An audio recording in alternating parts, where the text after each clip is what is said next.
যে আমি তোমাদের সঙ্গে সুন্দর একটা রেসিপি শেয়ার করব, সেটা হচ্ছে পান্তা ভাত দিয়ে বানানো চপ।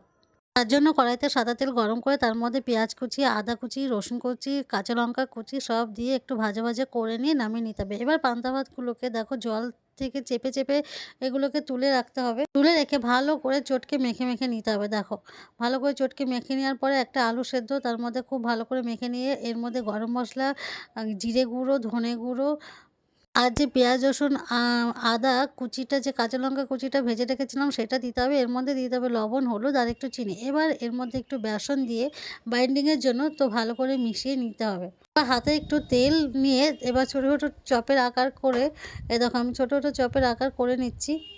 এটা তোমরা খেয়ে দেখবে কতটা সুন্দর লাগে। এবার দেখো সাদা তেল গরম করে তার মধ্যে বড়াগুলো ছেড়ে দিয়েছি। এবার উল্টে পাল্টে লাল লাল করে এগুলোকে ভেজে নিলেই হয়ে যাবে পান্তা ভাতের চপ। তো তোমরা এই রেসিপিটা বাড়িতে কিন্তু অবশ্যই ট্রাই করো। আর দেখো কতটা সুন্দর হয়েছে খেতে।